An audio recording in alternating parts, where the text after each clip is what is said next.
मोर संगवारी वो बड़ी उम्र में भुला गे भारी वो नानपन के मोर संगवारी वो बड़ी उम्र में भुला गे भारी वो खेलन कूदन गली गली माँ खेलन कूदन गली गली माँ कुछ सुरता हवे का तोलवो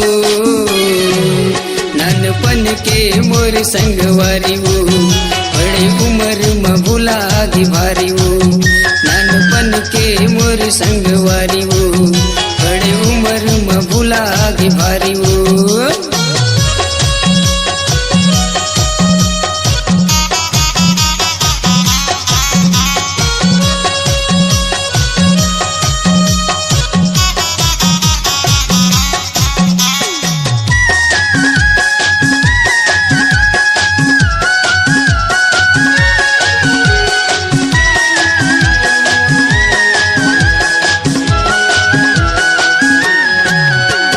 संग स्कूल जात रहन वो बकरा बबला चिढ़ात रहन ना तोर खातिर मैं गारी खाऊं तोर खातिर मैं मारू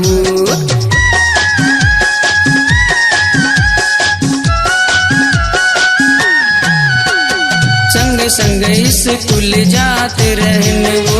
बकरा बबला चिढ़ात रहन ना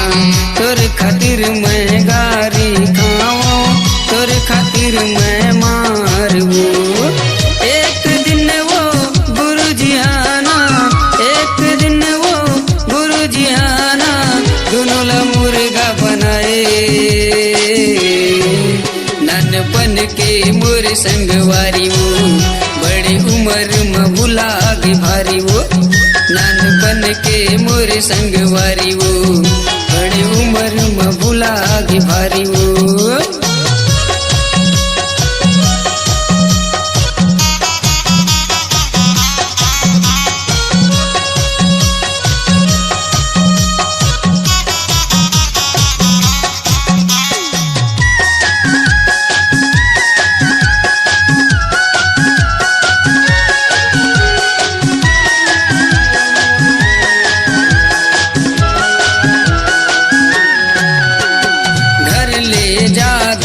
स्कूल मावो खेलन कूदन भारी नाम ओ उम्र के मायाव भारी तही रहे मोरे के संगवारी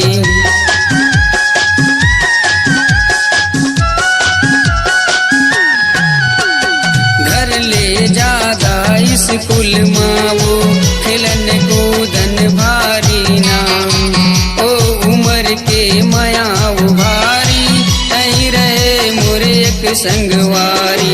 कारा के जिंदगी माँ कारा के जिंदगी माँ अब तो जन भुलाना नानपन के मोर संगवारी वो बड़ी उम्र में भुला गे भारी वो नानपन के मोर संगवारी वो बड़ी उम्र में भुला गे भारी वो खेलन कूदन गली गली माँ खेलन कूदन गली गली माँ कुछ सुरता हवे का तोलवो नानपन के मोर संगवारी वो बड़ी उम्र में भुला गे भारी वो नानपन के मोर संगवारी वो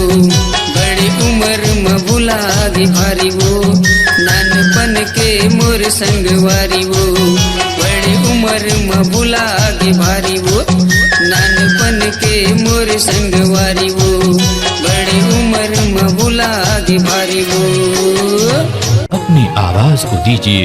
एक नया मुकाम डिजिटल रिकॉर्डिंग की दुनिया का जाना पहचाना नाम स्वरांजलि जहां गूंजती हैं ध्वनियां अपनी माटी की सौंधी सुगंध के साथ छत्तीसगढ़ी संगीत के विविध रंग जो पहुंचाते हैं पूरे प्रदेश में डिजिटल रिकॉर्डिंग के संग